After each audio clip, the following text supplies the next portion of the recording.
There are those who dream of a better world. Those who strive to climb higher, swim deeper, and venture further than the rest.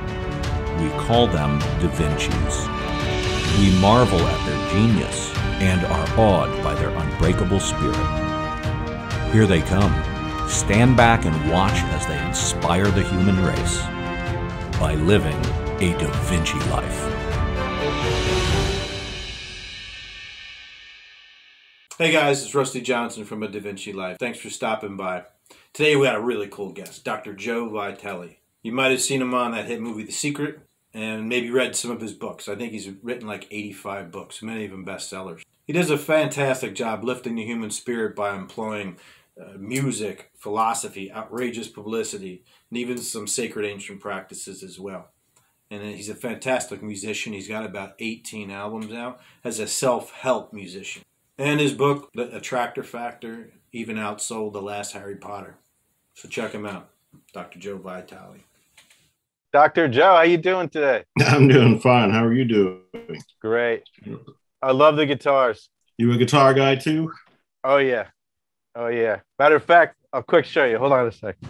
Sure.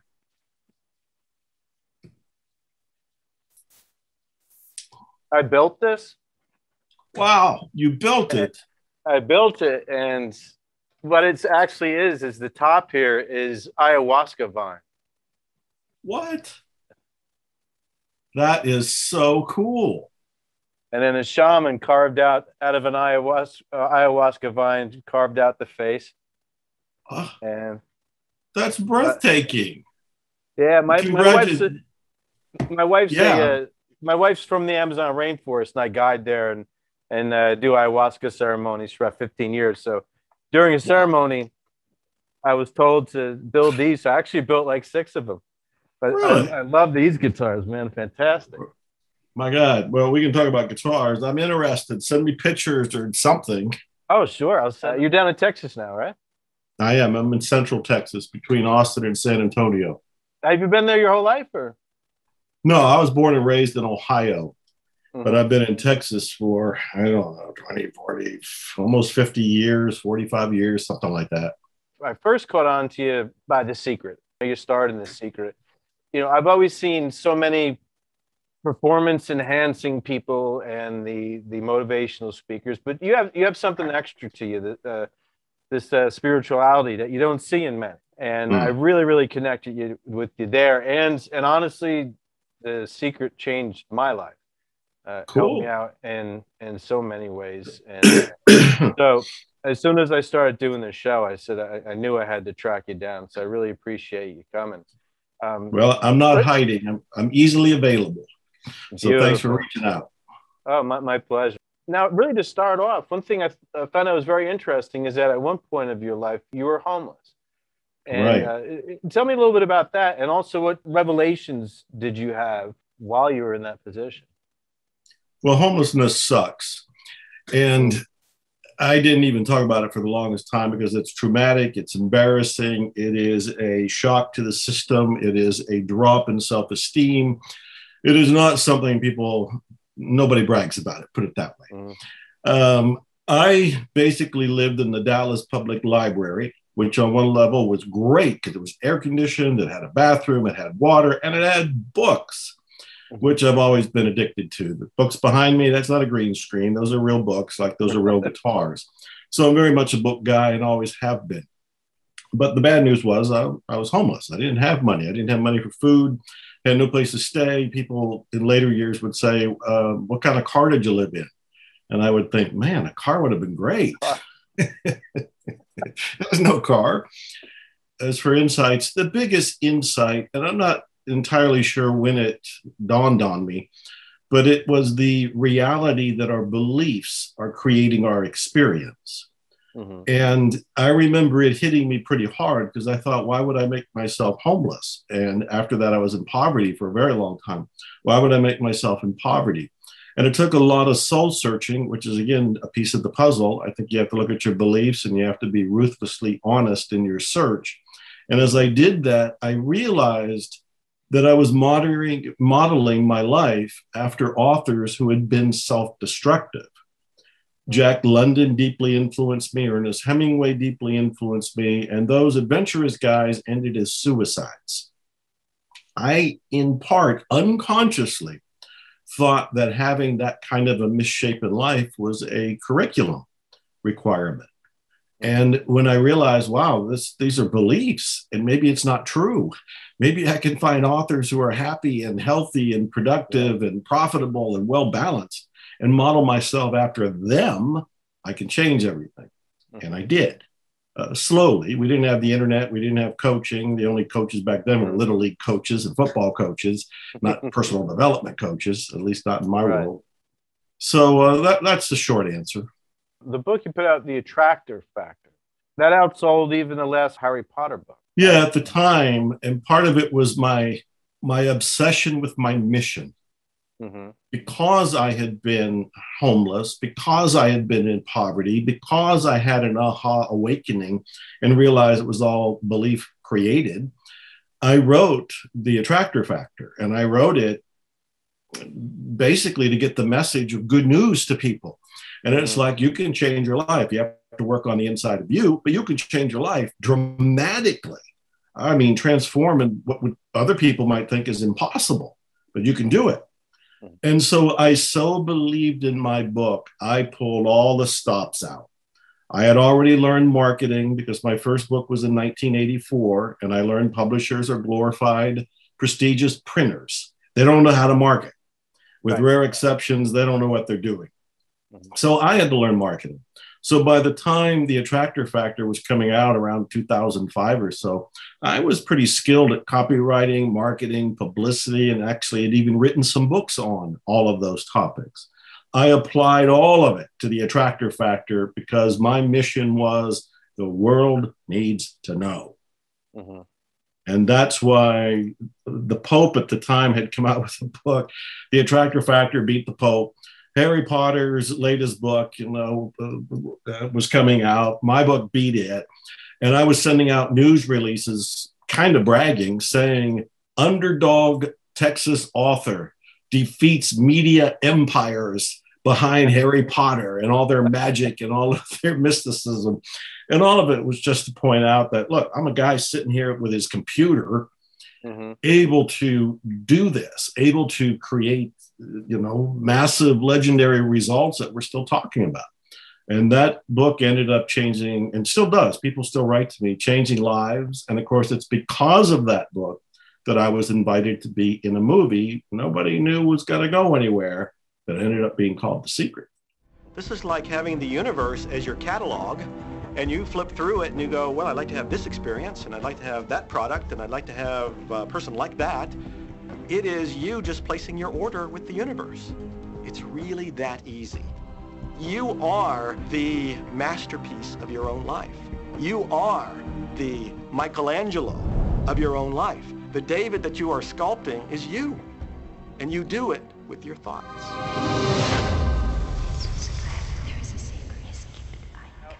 Why do you think The Secret has struck such a large chord with everybody? Well, there's a couple reasons. There's a marketing reason and a metaphysical reason. The marketing reason is Rhonda Byrne was smart enough to have 26 leading experts in her movie doing all the talking for her. And every one of them had a following. Some had a greater following than others, but I had a mailing list. Jack Canfield had a mailing list. Bob Proctor had a mailing list. John Asseroff had a mailing list. Go all the way down the road. So when she said the movie was available, go ahead and tell your fans, she pretty much had a groundswell movement going on because I was the very first one to promote it because I had my email written with my finger over send for 6 months. I kept waiting for her to say, can I promote it? Can I promote it? And when she finally said, yes, Joe, go ahead. And she told everybody, mine was already written, already went out. And none of us that I know of had been in movies before. I had done some television and these other odds and ends, but I wasn't in a movie and we didn't know where the movie was going to go, but we knew that it had a great message and we were in it. So we wanted to brag to our list. So I think the first answer is she had a marketing army that put the word out about that book. or about that movie. And later it was a book. And the second reason is more metaphysical. I think the timing was right for the message to be reached to the masses through a medium that they can all take in. The law of attraction's been around. It's been around for centuries. It specifically, as the phrase, was in the 1800s. I have books from the early 1900s with the law of attraction in the title. So none of that was new. And if anybody had read books, they'd go, that's old news. We all know about the law of attraction. But the average person did not. Right. And that's what reached the masses. This movie enabled people who don't want to get away from their TV, who don't want to leave the internet or the screen in front of them, to enable them to sit there on the sofa or in their easy chair, eat popcorn, and have the same message delivered to them without too much thought. Mm-hmm. Those two reasons, the marketing and the metaphysics, probably with some sort of hoodoo voodoo that I don't even know, all came together to make this thing a home run. Yeah. Not only a home run, it was a grand slam. And right. And still is. Yeah. The movie's still circulating. I still get invited to go to other countries. Currently, as you and I talk, we're in COVID. And so all of my travel has been eliminated. Everything's on pause and has been for well over a year. But I went to Iran, was one of my last overseas trips. Iran. I mean, I couldn't believe it. I was in Russia before that. I was in the Ukraine before that. I was in Poland, Italy. I can't even tell you all the different countries.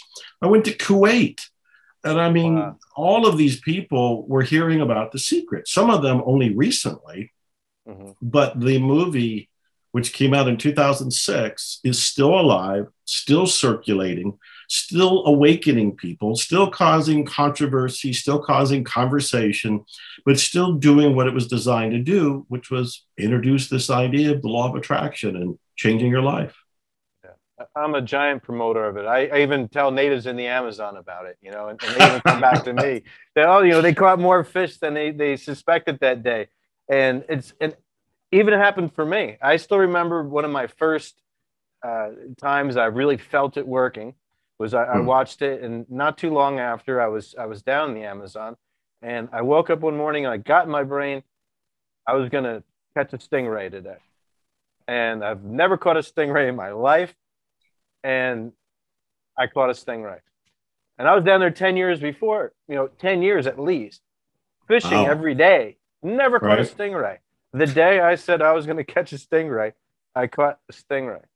And then now fast forward through many years of ways that it did help me. Today, it didn't help me.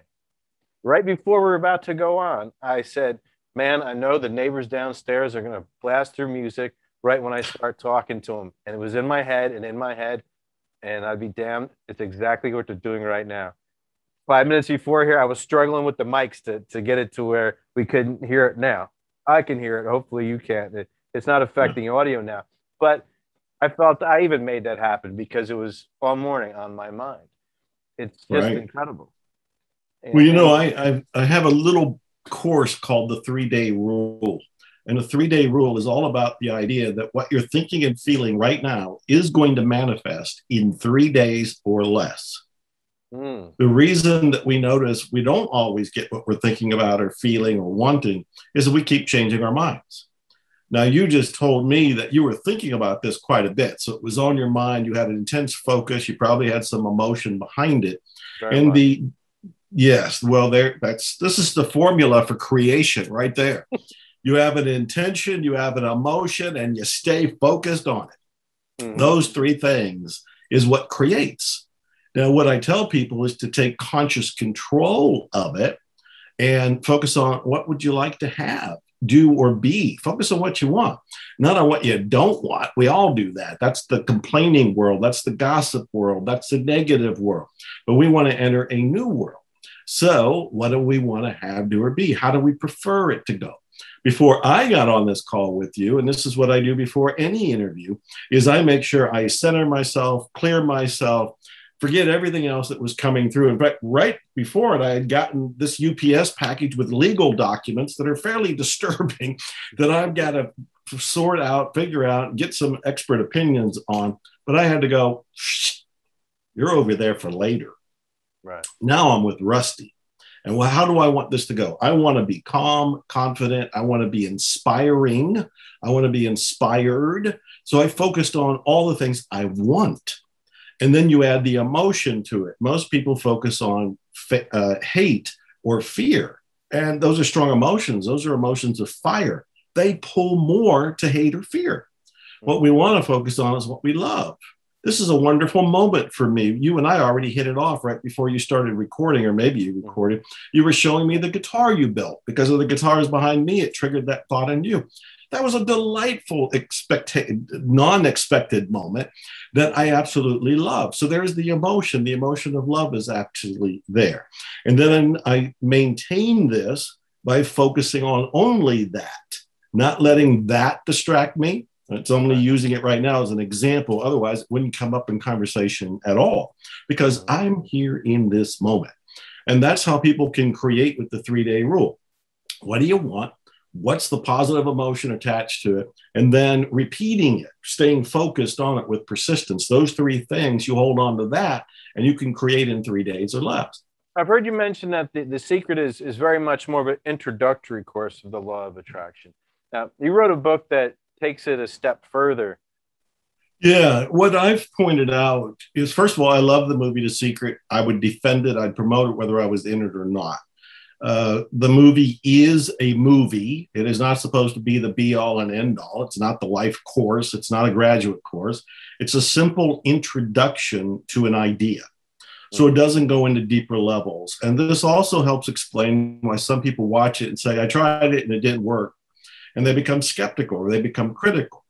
And what's missing are the deeper layers. It's like going to kindergarten and not going to any of the other classes or any of the other grades and progressing and expanding and learning. So with The Secret, I discovered quite a while back what I think is something missing in all success literature. And that's the idea of a missing secret. I actually created an audio program called The Missing Secret that came out after The Secret, and it filled in the holes.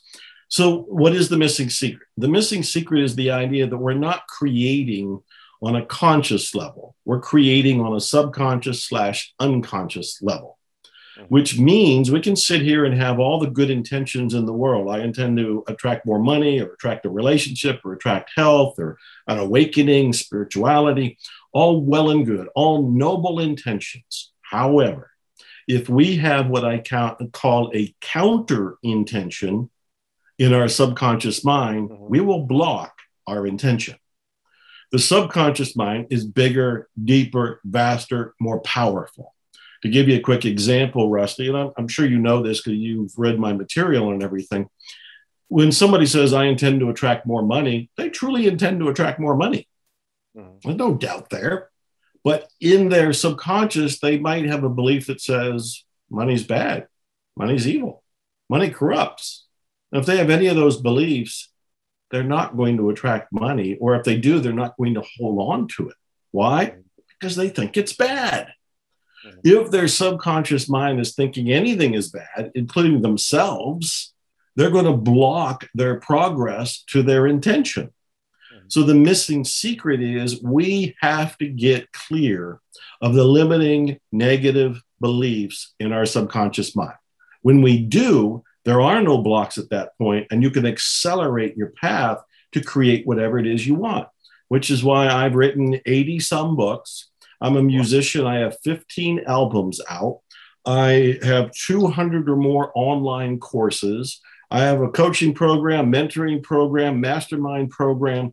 I'm in 17 movies besides The Secret. I can go on and on with the list. And what I'm saying is when you get clear of the blocks, you go ahead and produce. Yeah.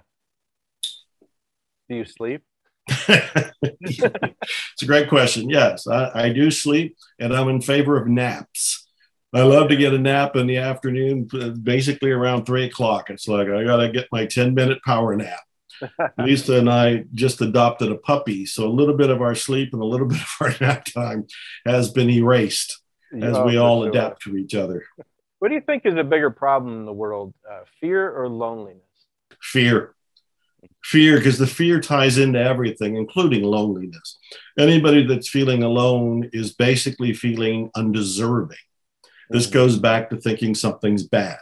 At the heart of it, most of us don't approve of ourselves at the heart of it. This is on the subconscious level. Most of us think we're not enough. We're not young enough or old enough or mature enough or thin enough or fit enough or whatever. We have a sense of a lacking. And that sense of lacking or not being enough keeps us from interacting and can make us feel alone. But behind even that is fear. It's the fear of being in a relationship. It's the fear of commitment and fear. My God, fear plays out in everything. If somebody wants to be a musician, they might have the desire to do that. And we both know people like that. You apparently are like that. But there may be the reluctance to do it because they're afraid. What if I make a mistake? What if I look like a fool? What if I don't learn how to play guitars? What if I need to know music theory? My God, it goes in every field. Of somebody that wants money or they want to open their own business. What if I fail? You know, what about the taxes? What about the unknown? What about the people I don't trust? It goes on forever in every category. So I would say fear. That fear is the number one thing that blocks everybody from everything in any category you can think of. In your book, Zero Limits, you discuss this, the ancient Hawaiian practice of, is it Ho'oponopono? Yeah, Ho'oponopono. You just pronounce every syllable. Ho'oponopono. Tell me about that. And how did you come across it? Yeah, that's been the most magical, miraculous story and experience of my life so far. I first heard it around 2005, and I had heard a story that I thought it was an urban legend. It couldn't be true. And the story was that there had been a therapist who helped heal an entire ward of mentally ill criminals by not working on them, but by using some sort of Hawaiian method on himself. And I dismissed it when I first heard it because I thought, that doesn't sound right at all. I mean, I believe in magic and miracles. I've written about some crazy things, seen some bizarre, miraculous things, but a therapist who heals mentally ill criminals and he didn't actually work with them, it doesn't sound right. I heard the story a couple more times and then it dawned on me, if it's true, then the world needs to know if it's true. So I went looking for the therapist, and back then there was no information. You couldn't find it. There were no books. There wasn't anything in the popular world about him. I did find him, though. Got him on the phone. His name is Dr. E. Haleakala Hulen. He spent an hour on the phone with me, didn't know me at all, but he answered all my questions, told me the story was true, told me a little bit about Ho'oponopono, tried to explain how it works. I didn't get it. I didn't understand it. My logical brain was trying to fit what he was telling me into a preset understanding of the world. And what he was giving me was a complete destruction of the understanding of the world and trying to give me a different way of looking at things. He invited me to his event. I went to it. There were only a dozen people in the room because back then nobody knew about Ho'oponopono. So I met Dr. Hulen. I learned the method, which is on the basic level is about as simple as you can get. They're basically 4 phrases that you say within yourself as you are communicating with a higher power. Some people call it God. Some people call it the universe. Some people call it the divine. Whatever it happens to be, you are having a private prayer, a petition with the divine.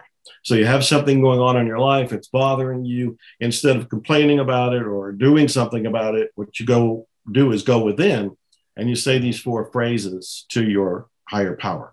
I love you. I'm sorry. Please forgive me. Thank you. That's it. I love you. I'm sorry. Please forgive me. Thank you.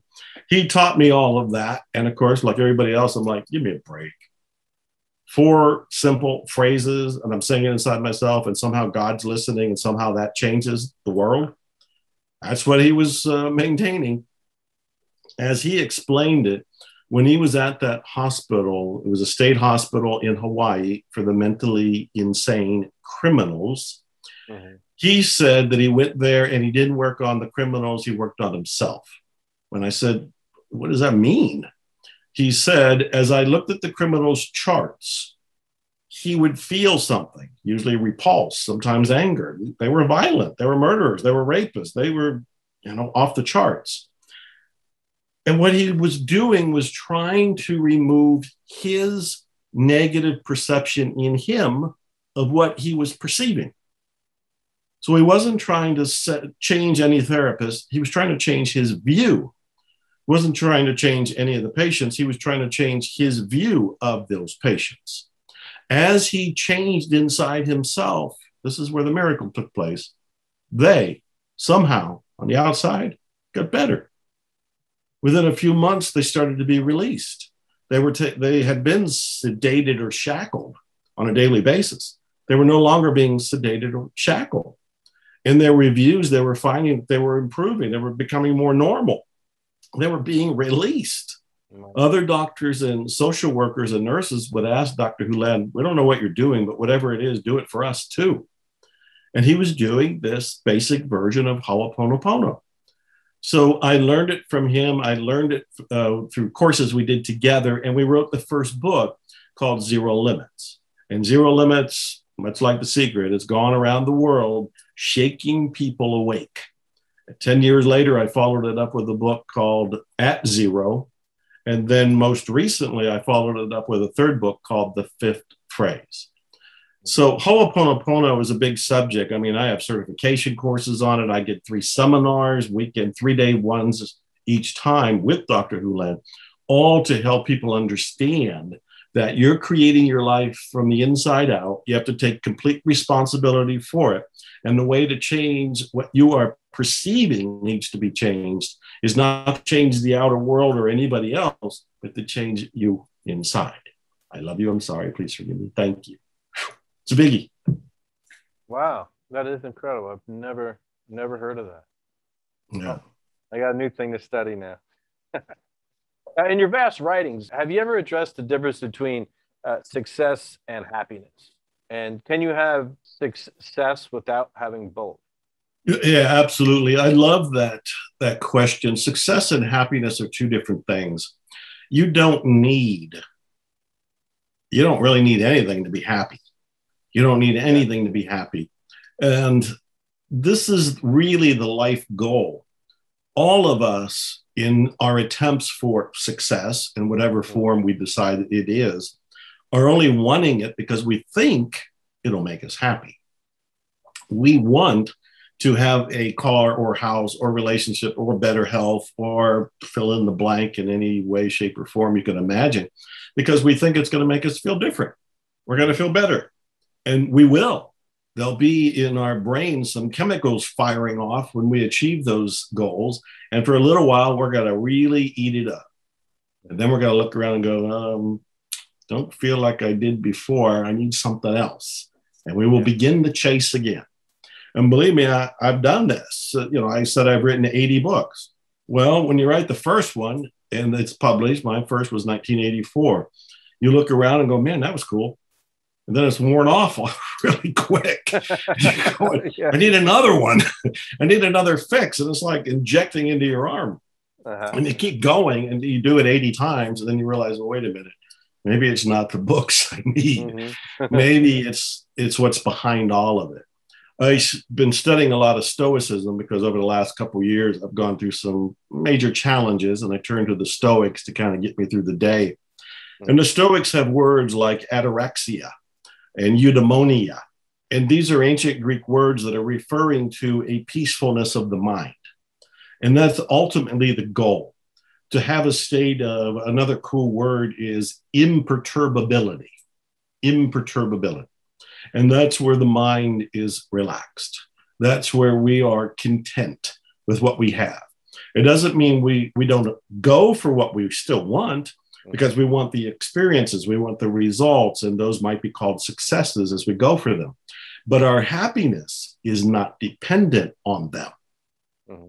That is a big takeaway. That is a big lesson of wisdom that I wish everybody would get, and I still have to remind myself of. I remember back in the 1970s when football was something I watched all the time, and the Dallas Cowboys were really huge. I think it was Hank Williams Jr. that would open up by saying, if you're not happy, you're missing a great opportunity. Yeah, he's referring to right now. Right now. And the right now is every right now. It's right now. Now, you wrote a book about P.T. Barnum. We sure did. The marketing king of all time. Right. While writing that, did you learn any of his methods that later on that you took for yourself? Yeah, that's a great question. I love P.T. Barnum. I read his autobiography and I was marveled at it. I was like, who was this guy? Yeah. He was an entrepreneur. He was a publicist. He was a speaker. He was a writer. He was a showman. He was a publicist. He was very spiritual. And yet at the same time, he lived at an age where we didn't have, back then, there was no radio, television, the internet. The entertainment came from kind of pulling jokes on each other. Practical jokes, what the phrase was humbugs. And he became a pro at doing it. I learned a tremendous amount from him. I learned so much from his book, his autobiography. And then I read his other books. Then I read all the books by people who knew him or people who wrote biographies of him. And I just soaked it all up. And I put everything I learned that I thought was still practical today in my book. And my book's called There's a Customer Born Every Minute. And it's the 10 Rings of Power. And those 10 things are the things he did that you and I can still do today. Mm-hmm. And what I pointed out in the book is that, yeah, P.T. Barnum was a standalone character that was so influential. They're still talking about him today. We still have movies coming out with him or about him, like Hugh Jackman a while back came out with a movie and he played P.T. Barnum in that musical. So you can go on, but yeah, there were 10 things he definitely did that Barnum-like characters still do today. And we're talking about Elon Musk, we're talking about Richard Branson, Jeff Bezos. These billionaire big thinkers are very Barnum-like. Okay. When Musk puts one of his cars in a rocket ship and sends it to the moon, that is a very Barnum-like thing to do. Yeah. Barnum would be proud of that. Yeah, I was going to ask, who do you think are the Barnums of today? And you just answered it, really. Yeah, there's not as many, because if there is a Barnum, you probably know who he is, he or she, because they're doing something big. They're getting their name out in some sort of big way. Trump obviously has been a Barnum because he's put his name on everything. He's done big things. He ran for big things. So love him or hate him, he definitely has a Barnum character style to him and what he does. Branson, of course, is probably the more lovable of the billionaire Barnums that are out there.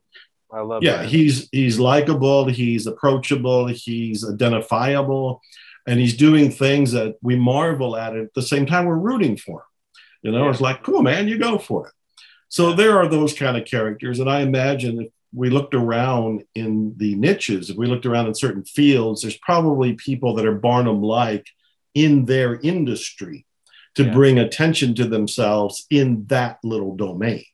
Mm-hmm. So they're definitely around. I love them because there's a zaniness, there's a creativeness to them that is entertaining, and it is, just noteworthy. Yeah. Yeah. A funny story with Branson. A friend of mine was going over to London and flying Virgin. She sits down in coach, and sitting next to her in coach is Richard Branson. Very cool. Very cool. I mean, how many owners would do that? That's them. To you, what is spirituality, and what does it have to do with God, if anything at all? Well, first of all, spirituality is referring to our internal experience. And I believe it is our internal experience or internal connection to, you use the word God, but I think everybody has a different word for it.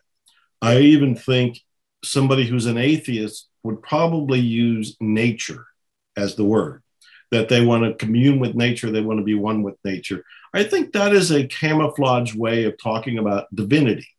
I like using the phrase the divine.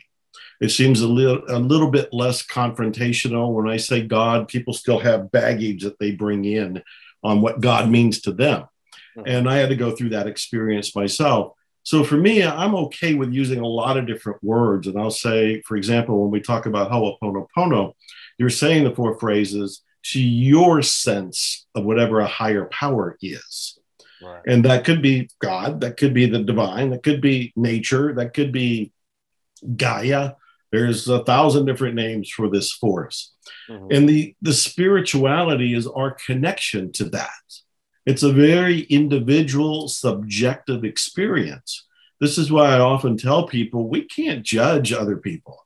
We don't know what their motives are. We don't know what their internal experience is. They might be getting directives straight from the divine. And we're sitting here outside of their body and not knowing their connection, judging it because we think it should be something else. So I bring it all back inside. I say spirituality is our connection, our understanding, our relationship with, I also call it the great something.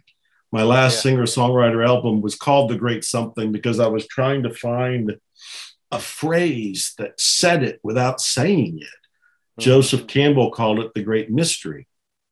I had a private songwriting session with Melissa Etheridge a while back, and I had been a fan of hers and still am for 20-some years. And to be able to be in her house and then in her studio and then sitting with her, conjuring up ideas for songs is still mind-blowing to me. And I told her I wanted to write a song about miracles. And I said I was going to call it The Miracle. And she didn't really jive. She said, I don't know. She says, people throw around the word miracle, and it ends up being not that important or not that relatable. And I said, well, sometimes I call it the great something, that we look for the great something. And she went, oh, the great something. That is a great title. Yeah. Well, if Melissa Etheridge okays your title, go with you it. should probably run with it. And I did. So the last album was called The Great Something. And I'm referring, the great something is the great mystery. It's the great divine. And spirituality is our connection to it. How important is humor, and what makes you laugh? I'm laughing already. Humor is a mental health requirement. And ironically, I'm answering the question about humor by being alternately serious here and saying humor is absolutely needed for your mental health. And at the same time, I want to say it in a funny way. Yeah. I love humor. My first play, I wrote plays back in the 1970s when I was in college. And I wrote a play called The Robert Bivens Interview. And it was one of my very first successes. It ended up being produced in 1979. Now, it's 1979, and of course, we don't have cell phones. There wasn't any easy way to record it. But I won production. That was produced at a playwrights festival. It's one of my highlights of my life. I was broke. Wow. I was starving. I was unknown. I got no money for it, but it was a one-act comedy. And I still remember to this day, they don't know me at all. They don't even know I'm in the audience. I'm the playwright sitting in the audience, and my play comes to life. And they're laughing. They're laughing. And I remembered what great satisfaction that was, because I remember thinking, and I even told my father this when I was a kid, I said, people are so unhappy. What I want to do is write things that make them smile, write things that made them feel better. And this is me as a teenager saying this. And when I wrote the comedy, I was probably in my 20s. And again, it was produced in 79. So there's a part of me that loves it, and I certainly long for it. In any of the relationships I have, if somebody is funny, they're more fun to be around. Sure. In short. Now, on the other side of that coin of there's negativity. Now, how do you block other people's negativity? And that's even a personal question for me, because what I've noticed in my experiences is that I can be in such a good mood. And in my house, in my little inner sanctum between my wife and my children, it is just positive environment, beautiful. But when we leave the front door, there's just a lot of negativity. Now, intellectually, I know it's their negativity, it's their thing. Don't let it affect me. But I seem to be like a sponge, and it's almost beyond my control that it just sucks me up and just totally changes my frequency and my mood. And how do you recommend on just, kind of putting that filter, that screen up? Well, there's 2 or 3 things that come to mind with dealing with other people's negativity. And how I approach this is dependent on how open you are to the depth of it. So on the very first level, which is a little on the superficial, but it's still better than what most people do, we play the Pollyanna game. I love Pollyanna. If you haven't read the 1913 book, go read it. There's numerous movie versions of it. But in short, the whole purpose of the glad game, which is what Pollyanna played, was to look for the good. You look for the good in every person, every place, every situation, knowing, trusting that it's there. Some people will take a little longer to find it in, and some situations might challenge you to find it in, but it's always there. People have made fun of Pollyanna because they thought, well, that's really childish. It was a children's book. But even the author of Pollyanna, I read one of the interviews with her from the early 1900s, and she said Pollyanna was not about dismissing reality.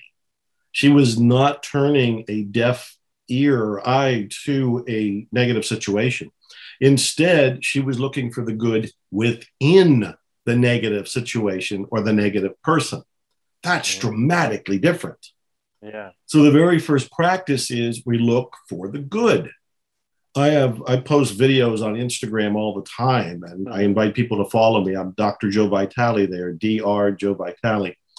And I posted one recently about playing the glad game, which is all about what I'm describing here. So the very first level, which is a little superficial, but at the same time, it's advanced because most people don't do it. They just go out into the world and react. And that's more being a victim. So playing the Pollyanna game is the first level. The second one, and this is far deeper. And the second one is to realize all those negative people are only voicing what's in you. This is huge. This goes back to Ho'oponopono. It even goes back to Buddhist psychology. And what we're saying is the outer world out there and all the people in it are illusions. Yeah, they seem real. Yes, you can measure them, you can touch them, blah, blah, blah, blah, blah. But they are not real, except for the idea that you've projected your reality onto them. So when you hear negativity being spoken, you got to look and go, that's my negativity. They're just being a puppet saying what I typically already believe. Deep down inside of yourself, there's negativity. And I don't mean, I'm not picking on you, Rusty. I mean, you're asking me this question and being transparent about it. And this is a tough one to get, but I often get in people's face and say, look, this is my tough love approach. My tough love approach is we are projectors. We are shooting out from our brains subconsciously, not consciously thinking about this, our own reality. And so when we see it out there and we complain about it, we're actually seeing a mirror. They're voicing what we believe. So instead of condemning it or just calling it negative, we look at it and go, wow, that's in me. And then you got to turn it within yourself. You can do a number of different things. One is exploring beliefs. Like if somebody's complaining about their work all the time, you might want to look at your view of your own work and find out is, okay, do I feel that way about my work? If so, why? What are the different beliefs that surface? Then, of course, there's all kinds of tools, including Ho'oponopono, that we bring in. And Ho'oponopono would look at the situation and we would say, okay, I don't know where the beliefs came from. I don't know why this is my reality, but all this negativity, I'm ready to release.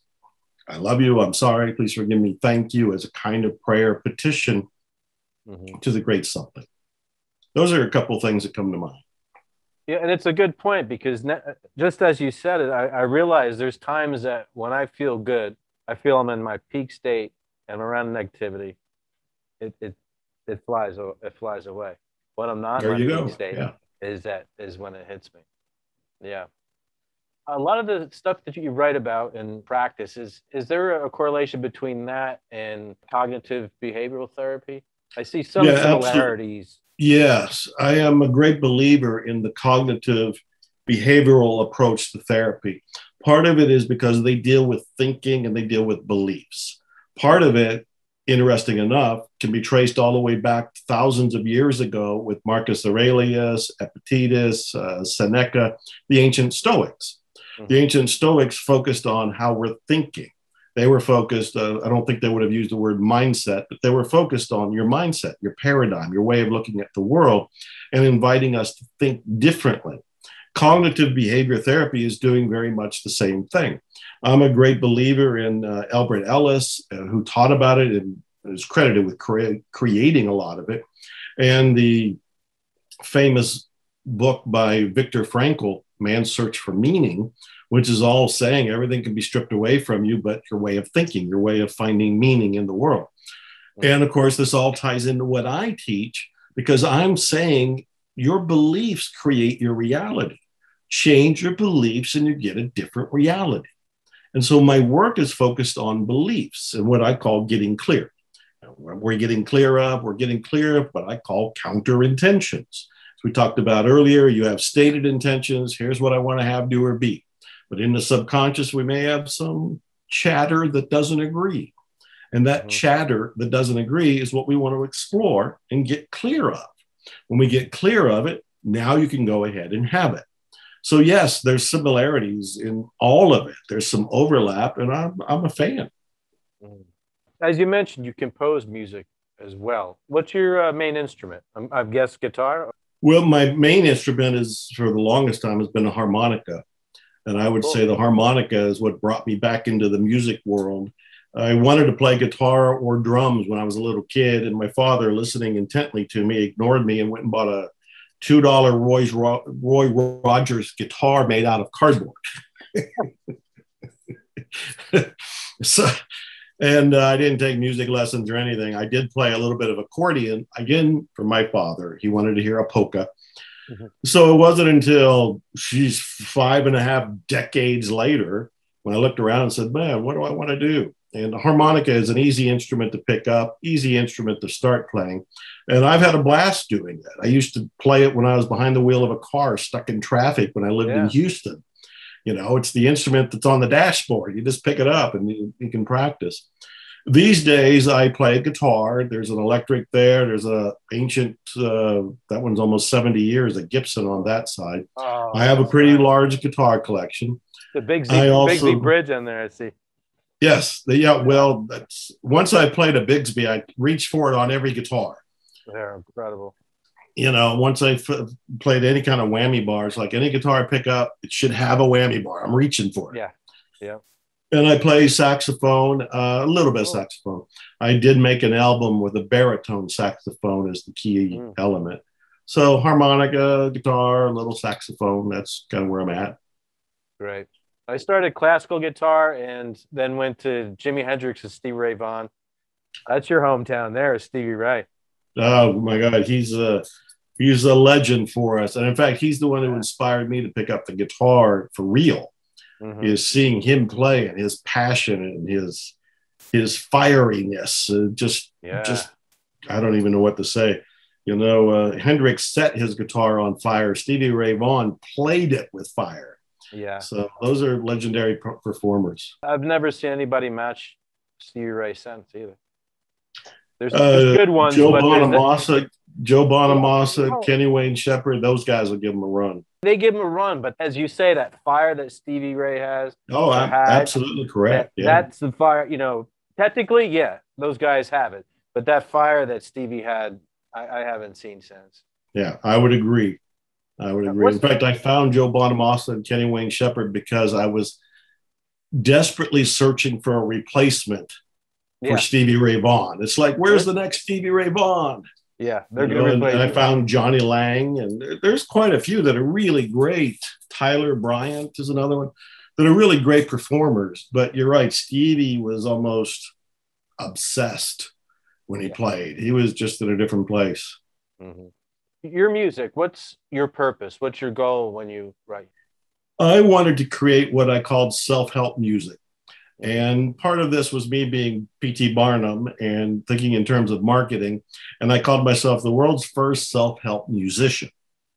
When I started creating music and albums, and I realized there's like 3,000 to 5,000 CDs every week coming out. 3,000 to 5,000, it's an avalanche. It's just a tsunami. How do you make yourself known? And I thought, well, I'm a marketing guy. I'm a self-help guy. I'll be the self-help musician. So my attempt was to create, and still is to create, music that makes people happier, music that makes people lighter, music that makes people healthier, and to do all of that. So I have a lot of albums. 6 of my albums are singer-songwriter albums.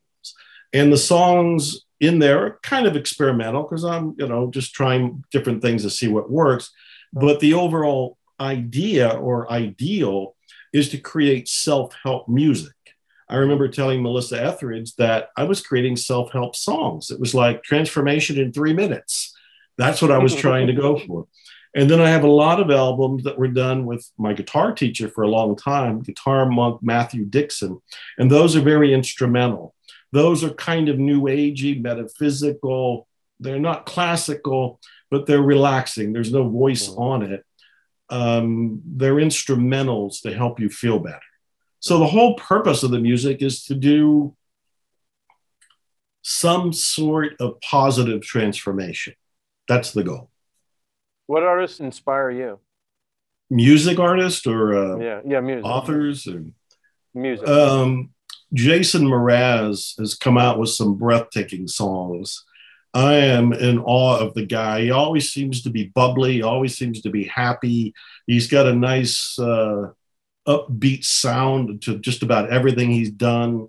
His one song about auspiciousness was, I wish I had written it. It's just in awe of it. And the singer for Matchbox 20, whose name right now I'm blanking out on, Rob. Oh, I can't believe I can't think of his name. But he's a tremendous singer, tremendous songwriter. He's great on his own. He's great in Matchbox 20.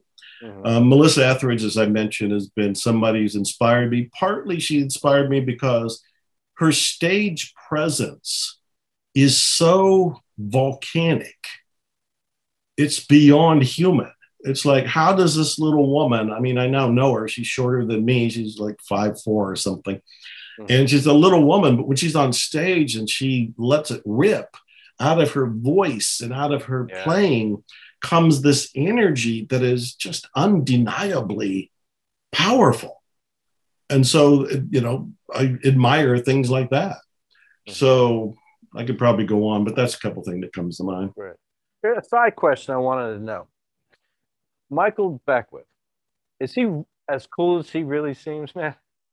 That guy I don't know Michael. Cool, man. I don't know Michael real well, but we've met several times. I've seen him speak. We, of course, are in the movie The Secret, so we know of each other and our reputations. I will tell you this. In person, Michael Beckwith is a dud. He is just quiet. He just sits there. He has no real contribution, no interaction, no dialogue. He doesn't talk. He doesn't gossip. He's just kind of there. Mm-hmm. Sweet as can be. There's nothing negative about that. I'm just saying that if you're sitting at the table with him, just let him have his coffee, whatever he's doing, because he's just kind of mellow. He's mellow. We'll put it that way.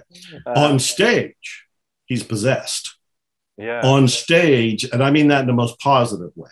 I mean that he is channeling divine energy and he becomes something else. I saw him do a wedding for friends. A wedding. I've done weddings. I'm a minister. I wedded a couple of friends who wanted me to facilitate. And I just read the paperwork, and I did what was there to read. He begins that way, but then something descends on him.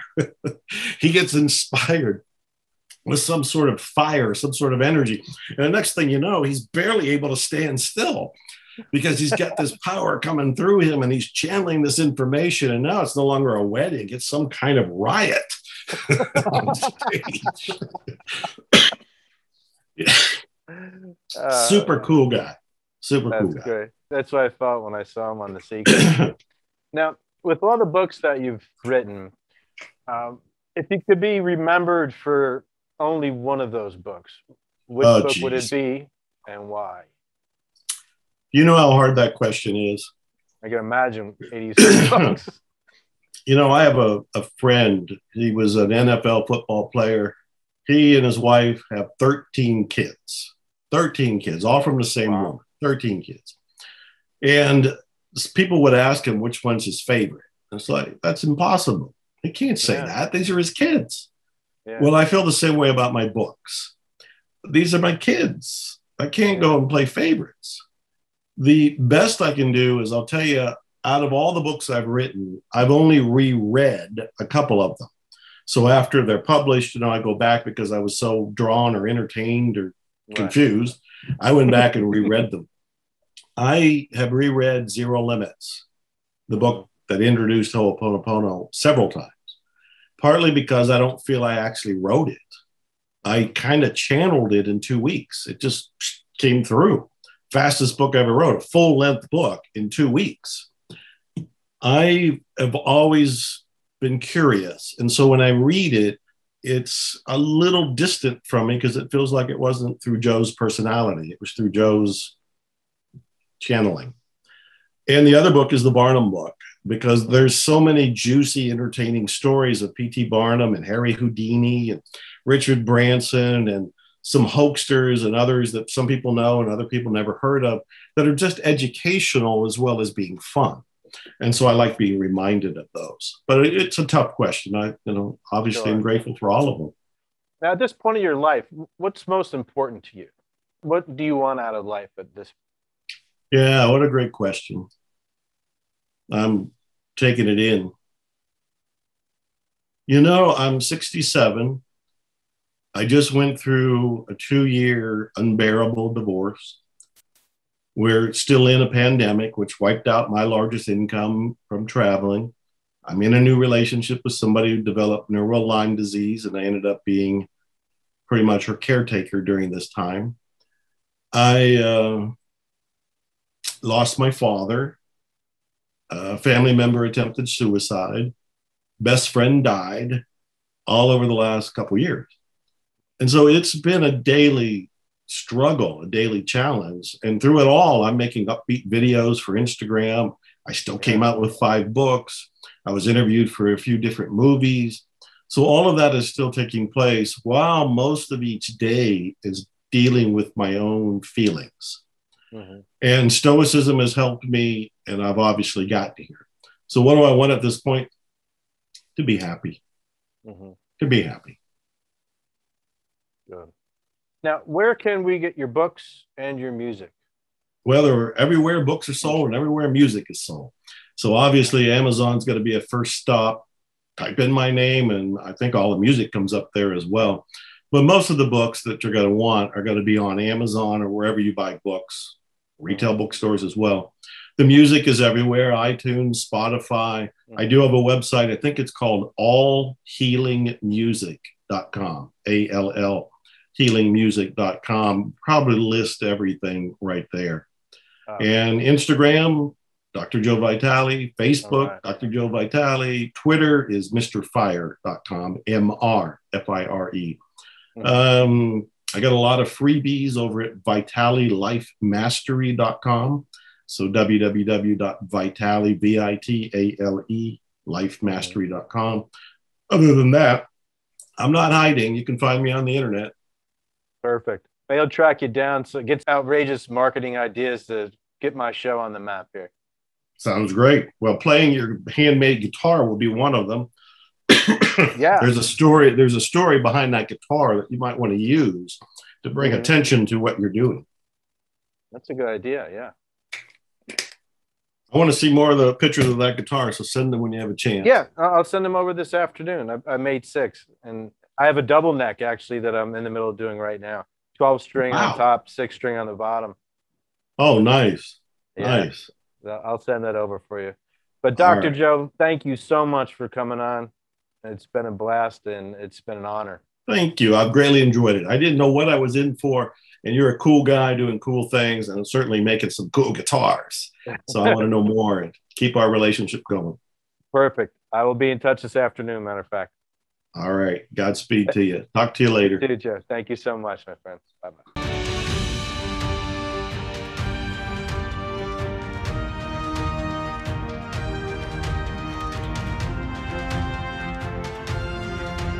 A DaVinci Life.